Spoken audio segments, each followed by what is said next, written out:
Hello friends, welcome back to my YouTube channel. എല്ലാവർക്കും our family വ്ളോഗ്സിലെ മറ്റൊരു നല്ലൊരു വീഡിയോയിലേക്ക് സ്വാഗതം.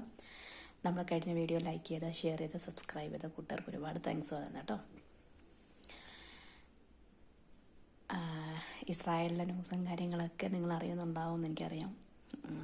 വീണ്ടും ഒരു വല്ലാത്തൊരു പ്രതിസന്ധി ഘട്ടത്തിലൂടെ ഇസ്രായേൽ കടന്നു പോന്നു.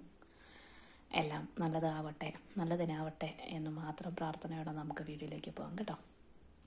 നിങ്ങളുടെ പ്രാർത്ഥനയിൽ തീർച്ചയായിട്ടും ഈ നാടിനെ ഓർക്കണം, നമ്മളെപ്പോലുള്ള പ്രവാസികളെ ഓർക്കണം. കാരണം എന്ന് പറഞ്ഞാൽ നമ്മുടെയൊക്കെ ഓരോ നിമിഷവും എന്ന് പറഞ്ഞാൽ നമ്മുടെ ജീവന് പോലും അല്ലെങ്കിൽ നമ്മുടെ ജീവിതത്തിന് പോലും ഒരു ഉറപ്പില്ലാതെ നമ്മളിങ്ങനെ പോയിക്കൊണ്ടിരിക്കുക. ഇപ്പം തന്നെ പലയിടത്തും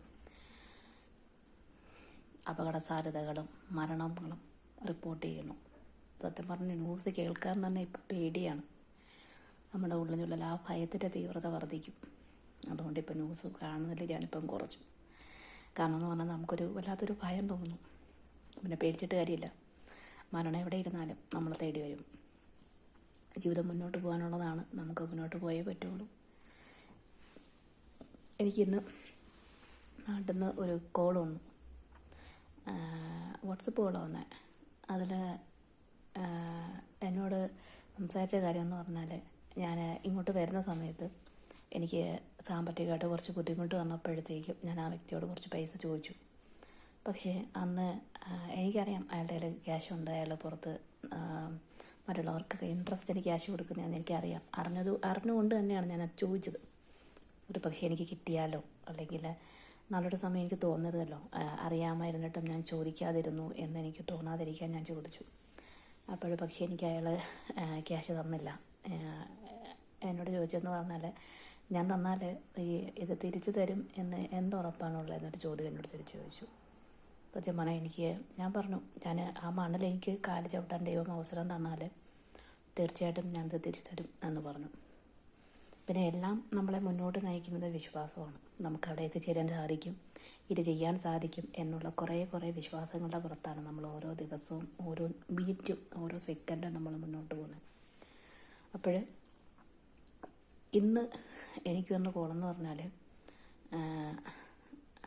അയാളുടെ സംസാരത്തിൽ ഒരു വല്ലാത്ത ഒരു പുച്ഛമാണ് എനിക്ക് തോന്നി, ഒരു പരിഹാസം കണക്ക്. ഇസ്രായേലിലെ കെയർ ഗീവറായിട്ട് ജോലി ചെയ്യുന്ന എല്ലാവരെയും പുച്ഛിച്ചുകൊണ്ട് എന്നോട് പറയാം, എങ്ങനെയുണ്ട് അവിടുത്തെ ജോലി, എങ്ങനെയുണ്ട് അവിടുത്തെ അടിമ ജീവിതവും എന്നുള്ള രീതിയിലാണ് സംസാരം തുടങ്ങി വന്നത്. സത്യം പറഞ്ഞാൽ ആത്മാഭിമാനത്തോടെ ഞാൻ പറയുന്നു, ആത്മാഭിമാനത്തോടു കൂടി മാത്രമാണ് ഞാൻ എൻ്റെ ജീവിതത്തിൽ ഓരോ സ്റ്റേജും ഞാൻ കടന്നു പോയിട്ടുള്ളത്. എൻ്റെ ഓരോ വീഡിയോ ഞാൻ ചെയ്യുമ്പോഴും അതിൻ്റെ ഒരു വ്യൂ ആണെങ്കിൽ പോലും, ഞാൻ ഫസ്റ്റ് വീഡിയോ ചെയ്ത സമയത്ത് എനിക്ക് ഫസ്റ്റ് കിട്ടിയത് ഒരൊറ്റ വ്യൂ. പിന്നെ കുറേ ദിവസങ്ങൾ കഴിഞ്ഞിട്ടാണ് എനിക്ക് വ്യൂസ് കൂടിയത്. എൻ്റെ പറഞ്ഞാൽ ഒരുപാട് വ്യൂസ് കൂടിയെന്നല്ല പറയുന്നത്, പക്ഷേ എങ്കിൽ പോലും നമ്മളെ കേൾക്കാനും നമ്മൾ പറയുന്നത് മനസ്സിലാക്കാനും നമ്മുടെ അവസ്ഥ മനസ്സിലാക്കാനും അല്ലെങ്കിൽ നമ്മൾ കടന്നു പോകുന്ന സാഹചര്യങ്ങളെ ബന്ധിപ്പിക്കാൻ പറ്റുന്ന ഒരുപാട് നല്ല സുമനസ്സുകളുള്ളത് കൊണ്ട് മാത്രമാണ് നമുക്ക് ഇന്നും ഈ ചാനലുമായിട്ട് മുന്നോട്ട് പോകാൻ പറ്റുന്നത്. അപ്പോൾ ഇങ്ങനെ ഇസ്രായേലിൽ വന്ന് കെയർ ഗീവറായിട്ട് ജോലി ചെയ്യുന്നവരെ കുറ്റം പറയുന്ന, പഴി പറയുന്ന, അവരും കുറച്ച് മോശമായിട്ട് സംസാരിക്കുന്ന, അവർക്ക് മാത്രം, അവർ കേൾക്കാൻ വേണ്ടി മാത്രമാണ് ഞാൻ ഈ ഒരു വീഡിയോ സത്യം പറഞ്ഞാൽ ചെയ്യുന്നത്. സത്യം പറഞ്ഞാൽ ഏതൊരു ജോലിക്കും അതിൻ്റേതായിട്ടുള്ള മഹത്വമുണ്ട്. പിന്നെ മറ്റുള്ള നാടുകളെ അപേക്ഷിച്ച് ഇസ്രായേലിന് കിട്ടുന്ന കുറേ മെച്ചങ്ങളെക്കുറിച്ച് ഞാൻ പറയാം. എന്നിട്ട് നിങ്ങൾ പറയുക, മറ്റുള്ള നാടിനേക്കാൾ ഇസ്രായേൽ മികച്ചതാണോ അതോ കുറച്ചും കൂടെ പോരായ്മ ഉള്ളതാണെന്ന് നിങ്ങൾ തന്നെ സ്വന്തമായിട്ട് വിലയിരുത്തുക. ഇസ്രായേൽ എന്ന് പറഞ്ഞാൽ ദൈവത്തിൻ്റെ സ്വന്തം നാട് എന്നുള്ള വിശേഷണമാണ് ഒന്ന്. നമ്മുടെ ബൈബിൾ വായിക്കുമ്പോൾ, അതായത് ക്രിസ്തീയ വിശ്വാസം അനുസരിച്ച് ദൈവം വില കൊടുത്തു വാങ്ങിയ ജനതയാണ് ഇസ്രായേൽ ജനത. പിന്നെ ഇസ്രായേൽ മണ്ണിൽ ജീവൻ നഷ്ടപ്പെടുക എന്ന് പറഞ്ഞാൽ അത് ദൈവത്തിൻ്റെ സ്വന്തം മടിത്തട്ടിൽ കിടന്ന് മരിക്കുന്നതിന് തുല്യമെന്നാണ് ഞാൻ ഉൾപ്പെടുന്ന എല്ലാ പ്രവാസികളും വിശ്വസിക്കുന്നത്. ഇനി നമുക്കിവിടെ കിട്ടുന്ന സൗകര്യങ്ങളെന്ന് പറഞ്ഞാൽ, മറ്റുള്ള ഏത് വിദേശ നാടുകളിൽ പോയി നമ്മൾ കെയർ ഗീവറായിട്ട് ജോലി ചെയ്താലും, എന്ത് ട്രേഡ് വിസയിൽ പോയി നമ്മൾ ജോലി ചെയ്താൽ പോലും നമുക്ക് കിട്ടാത്ത കുറേ ആനുകൂല്യങ്ങൾ നമുക്ക് ഇവിടുത്തെ ഗവൺമെൻറ് തരുന്നുണ്ട്. ഒന്ന്, ഇവിടുത്തെ ഗവൺമെൻറ്റൽ സിസ്റ്റം. നമ്മുടെ പോലുള്ള കെയർ ഗീവേഴ്സിന് ലീഗലി ഇവിടെ വന്ന് വർക്ക് ചെയ്യുന്ന ഏതൊരു വ്യക്തിയുടെയും ജീവനും സ്വത്തിനും കംപ്ലീറ്റ് സുരക്ഷിതത്വം ഇവിടുത്തെ ഗവൺമെൻറ് കൊടുക്കുന്നുണ്ട്. ഇനി നമ്മൾ ലീഗലി വർക്ക് ചെയ്യുമ്പോഴത്തേക്കും നമ്മുടെ മെഡിക്കൽ ഫെസിലിറ്റി, നമ്മുടെ ഇൻഷുറൻസ്, നമ്മുടെ ഫുഡ്, അക്കോമഡേഷൻ, കംപ്ലീറ്റ് കാര്യങ്ങളും അണ്ടർ ദ കൺട്രോൾ ഓഫ് ഗവൺമെൻറ്റാണ്. ഗവൺമെൻറ്റിൻ്റെ നിയന്ത്രണത്തിലാണ് നമ്മുടെ ഓരോ കാര്യങ്ങളും നമുക്ക് മുന്നോട്ട് പോകുന്നത്. നമ്മുടെ സാലറി പേയ്മെൻറ്റ് പോലും എല്ലാ മാസവും 10-ാം തീയതിക്കുള്ളിൽ നമ്മുടെ അക്കൗണ്ടിലേക്ക് ക്യാഷ് ക്രെഡിറ്റ് ആവും. നമുക്കവിടെ ഒരു ഡിലേയും വരുന്നില്ല. പിന്നെ നമ്മൾ മറ്റുള്ള നാടുകളിൽ പോകുമ്പോഴത്തേക്കും നമുക്കവിടെ ടാക്സ്, GST ഇങ്ങനെയുള്ള പല കാര്യങ്ങളും കട്ട് ചെയ്തിട്ടാണ് നമുക്ക് കൊടുക്കേണ്ടതായിട്ട് വരും. നമ്മുടെ സാലറി നമുക്ക് എത്രയാണോ കിട്ടുന്നത്, ഒരു പക്ഷേ സാലറി ഉണ്ടാകുമായിരിക്കാം, 2-3-4 ലക്ഷം രൂപ സാലറി ഉണ്ടായിരിക്കാം. പക്ഷേ അവർക്ക് നല്ല രീതിയിൽ ഗവൺമെൻറ്റിന് തിരിച്ചു കൊടുക്കേണ്ടി വരും. ഇപ്പോൾ ടാക്സ്, ഇൻഷുറൻസ്, GST, ഇനി ഫുഡ്, അക്കോമഡേഷൻ ഇങ്ങനെയുള്ള എല്ലാ ചിലവും പോയിട്ട് നമുക്ക് കിട്ടുന്നതിനേക്കാൾ വളരെ കുറഞ്ഞ സാലറി ആയിരിക്കും അവരുടെ നാട്ടിൽ അയക്കാൻ പറ്റുന്നത്. പക്ഷേ ഇവിടുത്തെ പ്രത്യേകത എന്ന് പറഞ്ഞാൽ 25% ഡിഡക്ഷൻ. അതായത് നമുക്ക് ബേസിക് അവർ പറയുന്ന സാലറിയുടെ ഇപ്പം എക്സാമ്പിൾ പറയാനാണെങ്കിൽ ഇപ്പം നമുക്ക് ബേസിക്ക് പറയുന്നത് 5800 ആണെങ്കിൽ ഈ 5800 നമുക്ക് അവർ തരണം. മനസ്സിലായോ? നമ്മുടെ ബേസിക്ക് അവർ കട്ട് ചെയ്യില്ല. അതിന് പുറമെയാണ് ഇപ്പോഴത്തെ ഇത് വെച്ചിട്ട് 6240 ഷെക്കലായിട്ട് കൂടിയെന്നാണ് അറിവ്. പക്ഷേ പ്രാബല്യത്തിൽ വന്നോന്ന് എനിക്കറിയില്ല. പക്ഷേ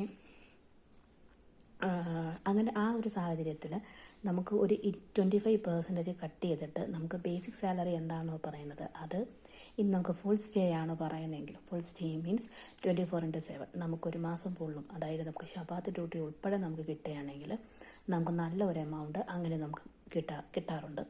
ശബാത്ത് ഡ്യൂട്ടി എന്ന് പറഞ്ഞാൽ നമുക്ക് 401 ഷെക്കലാണ് ഇപ്പോഴത്തെ റേറ്റ് എന്ന് പറഞ്ഞാൽ. പിന്നെ നമുക്ക് വീക്ക്ലി അലവൻസ് ആയിട്ട് 100 ഷെക്കൽ കിട്ടും. അങ്ങനെ നമുക്ക് ഒരാഴ്ച നമുക്ക് ബേസിക്കിന് പുറമെ കിട്ടുന്നതാണ് 501 ഷെക്കൽ. 4 ആഴ്ച ആകുമ്പോഴത്തേക്ക് നമുക്ക് 2004 ഷെക്കൽ അങ്ങനെ തന്നെ നമുക്ക് കിട്ടും. ഈ കിട്ടുന്ന ക്യാഷ് നമ്മൾ ഒരിക്കലും ഇവിടുത്തെ ഗവൺമെൻറ്റിൻ്റെ ടാക്സോ ഒന്നും കൊടുക്കേണ്ട കാര്യമില്ല. അത് നമുക്ക് ഡയറക്റ്റ് നമുക്ക് നാട്ടിലേക്ക് നമ്മുടെ പ്രിയപ്പെട്ടവരുടെ അടുത്തേക്ക് നമുക്ക് അയച്ചു കൊടുക്കാനായിട്ട് സാധിക്കും. പിന്നെ നമുക്ക് എല്ലാ വർഷവും നമുക്ക് 30 ദിവസത്തെ ലീവ് നമുക്ക് നാട്ടിൽ ഇപ്പം 30-45 ദിവസമാണ് പറയുന്നത്. പക്ഷെ നമ്മൾ ഈ തുടക്കക്കാരായിട്ട് വരുന്നവരൊക്കെ മാക്സിമം 30 ദിവസം എടുക്കത്തുള്ളൂ. കാരണം നമ്മൾ വരുന്ന ബാധ്യത എല്ലാവരും ഒരു 95% ആളുകളും കടവും പലിശയ്ക്കും വീട് ലോൺ വെച്ചും ഒക്കെ ആയിരിക്കും വരുന്നത്. എന്തിന് മക്കളുടെ കഴുത്തിൽ കിടന്നത് വരെ ഊരിപ്പണയും വെച്ചും വിറ്റുമൊക്കെ ആയിരിക്കും ഈ നാട്ടിലോട്ട് വരുന്നത്.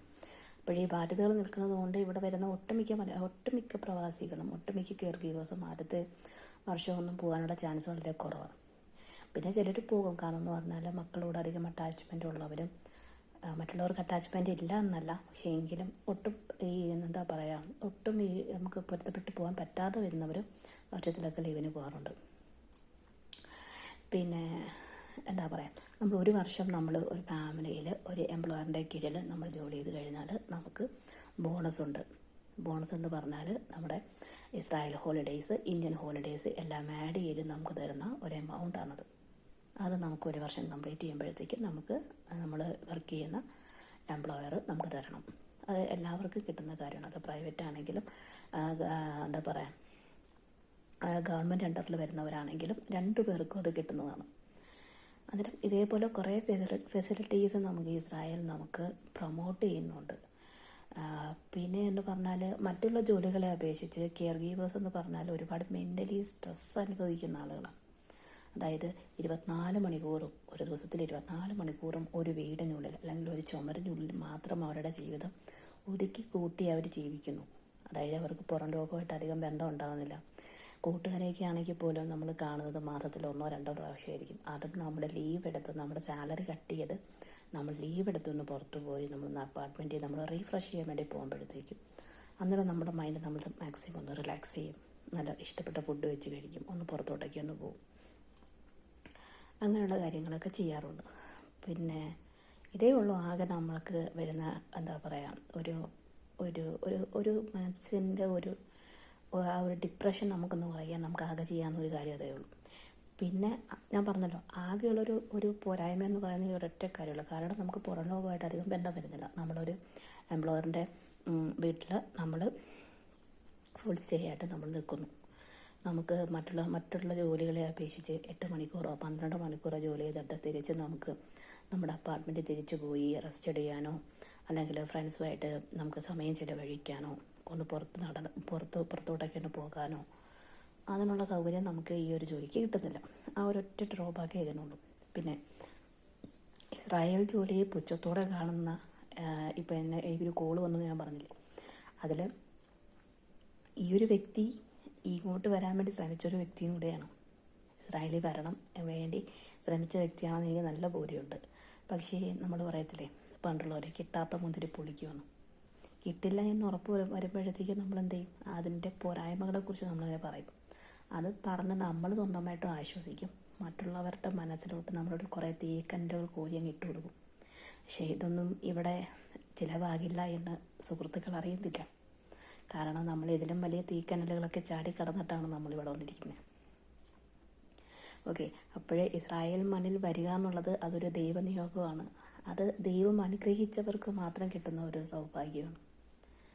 ആ ഒരു സൗഭാഗ്യം കിട്ടണമെങ്കിൽ പോലും വേണം നമ്മുടെ മനസ്സിന് ഒരു നീതി ഉണ്ടാവണം.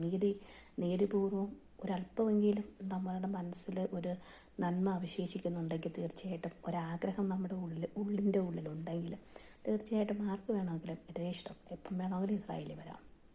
അതിനൊന്നും യാതൊരു ഇതുമില്ല. ഏതൊരു ജോലിക്കും, ഞാൻ വീണ്ടും പറയുന്നു, ഏതൊരു ജോലിക്കും അതിൻ്റെതായിട്ടുള്ള അന്തസ്സുണ്ട്, അതിൻ്റെതായിട്ടുള്ള ബഹുമാനമുണ്ട്, അതിൻ്റെതായിട്ടുള്ള